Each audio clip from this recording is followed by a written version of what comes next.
Hi, this is Krishna Gopal, and I am fairly prolific on the internet. Uh, I post a lot of videos on LinkedIn and also do a podcast. Essentially, my career has been in sales all through, and that too in the IT services, Indian IT services industry. I used to handle the Middle East and Africa region for a long time. At this point in time, I am into what I call as sales enablement. And I was requested by this firm to try and do a session on business development in the IT services industry, and that's what I am here for today. And I assume that the target that the target set of people that I'm talking to are youngsters, right? People aspiring to get into the IT services industry. So I'll break this whole talk. I'm told it's about 12 to 15 minutes of talk into three parts. So part one, it's very important for you to know a quick history of the Indian IT industry. And in my opinion, there are three phases to this history. In the phase one, a long time back, in the 80s and thereafter, in the 90s, also early 90s, the Indian IT industry was largely about fulfillment. It was not about business generation. Orders came in, it fell through the door. It was about fulfillment. And the company that had a good fulfillment engine succeeded. And therefore, client interfacing, business generation, what have you, was done by people who were technically adept. The delivery people became client-facing people, and they then were involved in the delivery of the project. In the second phase, a lot of competition came in. There was still not much of a problem of business generation, fundamental business generation, but there was competition. And with competition, it was required that people have salespeople in the industry. That's how the concept of two in a box came. So the concept of two in a box was about a salesperson, and accompanying him was a delivery or a technical person, and jointly they went and engaged with the client, and they were jointly involved in making the commitments and delivering on those commitments. The wheel, therefore, nowadays has turned a full circle. It is now 360-degree back to the time when the person engaging with the client is required to be technically adept. Unfortunately, for all those salespeople out there, all of those MBAs coming into the market and thinking that getting into the IT industry and doing business development is all about, getting a visa and going to the US. No, you need to be technically adept. And this is what I'm going to talk about in the next couple of segments to try and tell you how you may want to prepare and how you can be successful as a business development person in the IT world. All right, so how do you start? How do you become ready to become a successful business development person? And the first part of this is getting ready. So how do you get ready, right? I think if you have to be a business development professional person in the IT industry today, it is very important for you to ask for and get the experience to be involved in one complete project, IT project from start to end. So what this means is being involved in the requirements capture, being involved in the sizing of the hardware and the software, being involved in the architecture, being involved in the whiteboarding with the various components to see how they fit in together, being involved in configuration, being involved in testing, and finally being involved in the implementation of the project and the subsequent after-sales service. It's a tall order, I know, but it's a good idea for you to say that before I become a business development person, I would like to do this. And if you have already done this before you join a business development role, it's an advantage for you. Now, the analogy for this is that, you cannot be a great waiter in a five-star hotel unless you know what is happening back in the kitchen, right? You need to know cooking, you need to know cutting vegetables, you need to know washing dishes, the oil, the ingredients, everything you need to know. Then you become a better server. So that's the analogy that I'm talking about. That's on one side. On the other side, because of the way technology is moving, it's very good for you to be certified in a few things. Okay, so digital is a very hot area. And what is digital? Digital is cloud, digital is AI, digital is machine language, digital is robotic process automation, digital is big data, data analytics, and so on. So in all of this or some of this, you need to be certified before you walk in. You can't do this for all, right? So, but if you were to ask me, I would say do it in cloud, do it in RPA or robotic process automation, do it in data analytics. And you can get almost free certifications on all of this on the net. Go to Google, you can do a Google Analytics certification, you can do an Azure certification, you can do an AWS certification. So many things are available. Coursera, edX, Udemy, wherever it is, you will get these certifications. And if you're armed with those certifications, two things happen. The interviewer knows that you have this quality called as learnability, number one. Number two, the certification helps because you'll be able to talk that language. And most importantly, your ability to last several meetings with the client before you call reinforcements increases. In the two-in-a-box model, two people went to talk to the client, right? One was this schmoozing, golf-playing guy, relationship guy, and the other was the techie, right? No such luxury now. Now with travel restrictions and all of that, you as a business development person have to be this all-in-one entrepreneur, isn't it? If you're a startup entrepreneur, the startup entrepreneur is all-in-one. He's also sales, he's also delivery, he's also finance, he's also marketing, he's also HR, isn't it? More and more, the expectation of a business development person is to be like this small little entrepreneur. And therefore, you have to develop the ability to last several meetings with the client before you say, I will bring my expert now. So this is very important. So do end-to-end project delivery so you have the empathy, you know what is going on in the kitchen, virtual kitchen, so to speak, number one.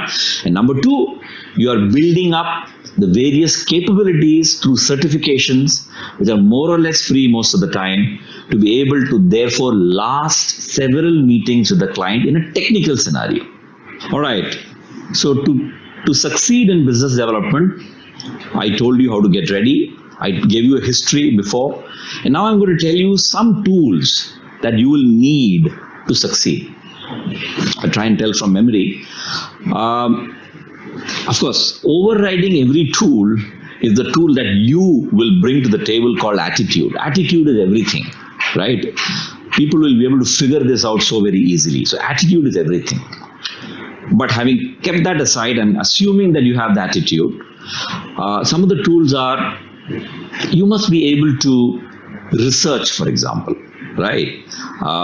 Because in IT selling, in business to business selling, it is not just selling to one person, because you'll have to sell to the company, you have to sell to several people in the company. Therefore, your ability to research the individual, the company, and the industry is a very, very important quality. So which means you should know how to use Google well, you should know how to use the various tools, various analyst platforms.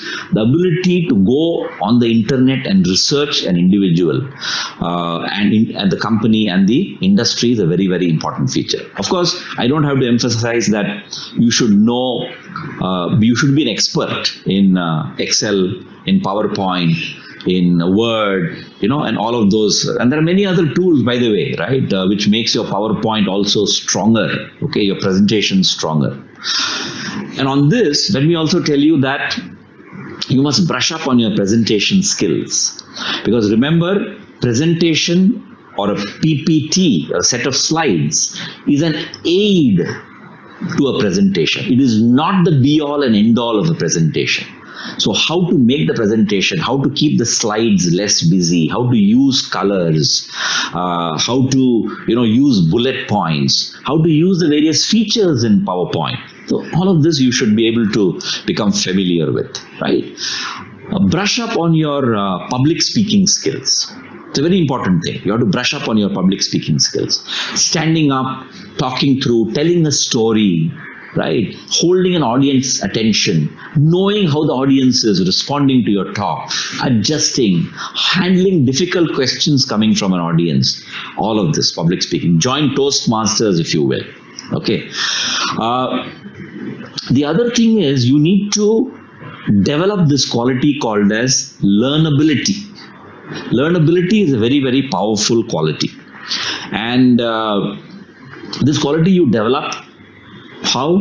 By learning, right? If you block time every week or every month to say that, hey, I will finish this one course this month, I will finish this one certification this month, then that habit, it is like getting up in the morning and going for a jog, right? You build that habit over 21 days. Like that, you have to build this learnability quality as a habit. Okay, beyond this, a couple of things are required. When you get into Indian IT services industry, the companies will operate in several verticals and several domains. Obviously, you cannot be an expert in everything. So I would urge you to specialize in one or two verticals and one or two domains. So what does this mean? One or two verticals could be you become a specialist in banking financial services. You are a specialist in manufacturing. You're a specialist in healthcare. You're a specialist in travel, tourism and logistics. Whatever it is, pick one or two. Telecom. Specialize in that, which means get to know that industry. Get to know what are the hot buttons of the industry. How does that industry work? Okay, so that's very, very important. And domain is what? I'm a specialist of ERP. I'm a specialist of Salesforce. I'm a specialist of CRM. I'm a specialist of big data, data analytics. So these two specializations, right? So you have to become an ERP specialist in manufacturing, right? That specialization unfortunately works. While we may really at the beginning of time just want a job and say, I will learn. But if you're coming with that specialization, you will stand out. Okay, so that specialization is very, very important. Number two, right? I told you that you have to practice learnability. You have to build learnability as a quality. Another quality that you have to build is the quality of entrepreneurship. People want entrepreneurs. I told you at the beginning that when you now walk in, you have to be that entrepreneur, isn't it? You have to be that person who's selling, who will also be involved in delivery, who will also collect money, who will also get additional business from the existing business, and so on and so forth. Entrepreneur orientation is something that you should have when you walk into a firm in a business development role. And how do you practice entrepreneurship? You practice entrepreneurship by doing entrepreneurship, isn't it? So you may want to pick up Amway. You may want to set up a website and do business online. You may want to, sign up somewhere and do market research or credit card, stand up in a mall, however demeaning it will be, go and do this entrepreneurship. The other bit is that whether you like it or not, and whether there's a lot of talk these days in the public media, political scheme of things, you have to be good in English. Boss, this is non-negotiable, right? I see horrific emails that come where the English is terrible. I mean, you can argue, right? How do the Chinese know English? Do Japanese know English? Do Germans know English? Aren't they doing well? Well, you can get to some stage in life of prosperity and then say that I don't require English. But when you're starting off in life, do make sure that you invest, make the effort, and learn on the English language. All right, and you also need to know some of the strategy frameworks that they teach in MBA schools. What are the examples of these frameworks? Porter's 5 forces. The McKinsey's 7S framework, the MECE framework, the SWOT analysis, the BCG's framework, right? There's so many of them. What does it do? One is it gives you a way to structure your thinking and present your ideas. And number two, your bosses will think that you know something. It will make you look intelligent, okay? So it is important. So learn some of these frameworks, apply them, use them in the context of your business, and use your presentation in the context of these frameworks. You will come across as cogent and you will come across as intelligent. Now, the last point in my segment, which is to become successful in business development, you have to be able to network effectively. Networking is a very, very big thing, right? Because a large deal, a complex business to business deal cannot happen by you individually. You will require a help of a lot of people. So some of the things of networking, fundamentals of networking, what are they? My boss always told me, never eat alone. Okay, you have 4 meals in a day, right? You have breakfast, you have lunch and a dinner and maybe a snack in between. Never eat alone. Eat with someone else, right? Maybe not very valid now in COVID times. You can't do it as much as you would want to. But keep this in mind, because COVID is not going to last forever. Things will change. And you know what? You can even eat with somebody virtually. Hey, I'm going to call you on Teams. I'm going to have the sandwich. Can we have it together? Possible, not impossible, right? So network. Never eat alone, number one. Number two, you have to invest time beyond work to network. Because if you think you're going to do only a 9-hour job and you can network during that time, not possible. You have to go beyond office hours. I used to go and do a meeting in some Taj hotel for an event only for the sake of networking. Not doing it now though, but keep this in mind when the times open up. Beyond office hours networking, weekend networking is so very important. And I will take this networking a couple of levels ahead, right? A very savvy business development person will use every opportunity to network.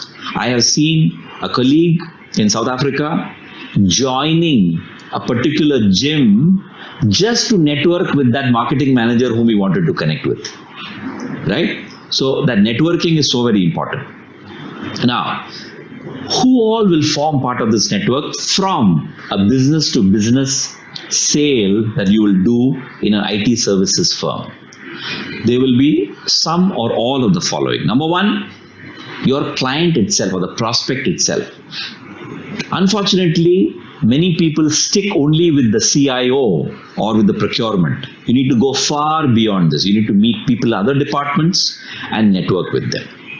Your OEMs are important because in an IT sale, there is Oracle, there is Microsoft, there is IBM, there is HP, there is Salesforce, so many other people are there. All these salesmen you have to network with.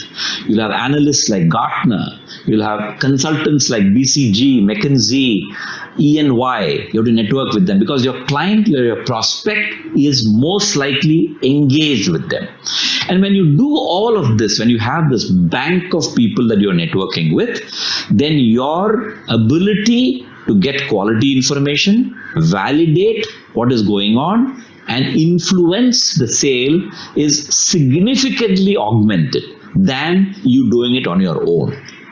I know this is a very vast subject. In each of this, probably I can talk for an hour. I have tried to make this short and succinct. I hope this helps in your being able to make up your mind to take up a career in business development in an IT services firm in India. Thank you very much. This is Krishna Gopal signing off.